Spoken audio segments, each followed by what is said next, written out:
The Vikings used poetry to deliver stories, entertainment and tales over to new generations over longer periods.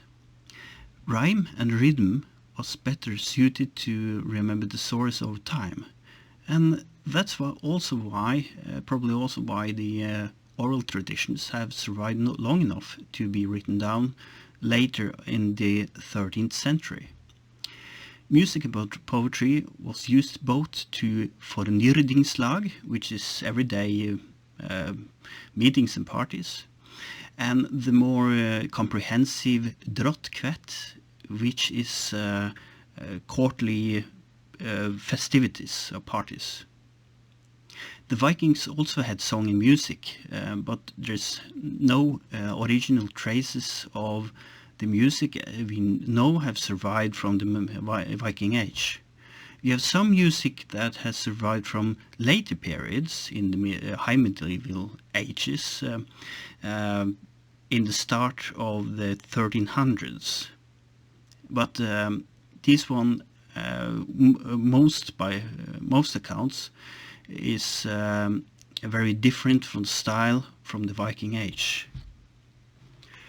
Song and music played an important part in the Vikings' life, both to everyday and parties.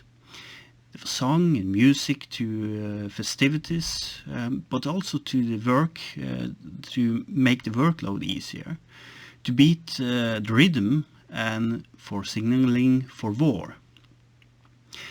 There is no any songs we know that goes as far back as to the Viking Age, not even melodies, because they weren't written down, and when the music stops from the instruments, it disappears. The Vikings did not know about notes. It is first in the Christian medieval ages we have some songs that are preserved, like the ones shown here, but with more European, common European unionship, without the Vikings' more specialized songs.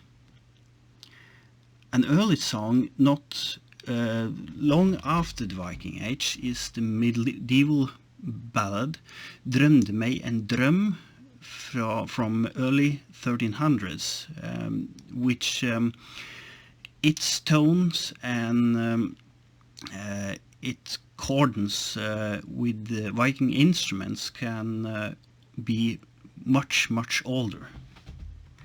And we can play an example from this here.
This is probably the closest we get to a more Viking-inspired, Viking-style music and song.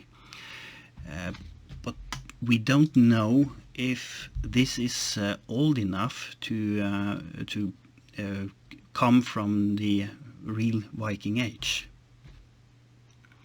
If you like my videos, you can subscribe and support me at Patreon and buy me coffee. I hope you enjoyed this video, and please give it a like and a comment.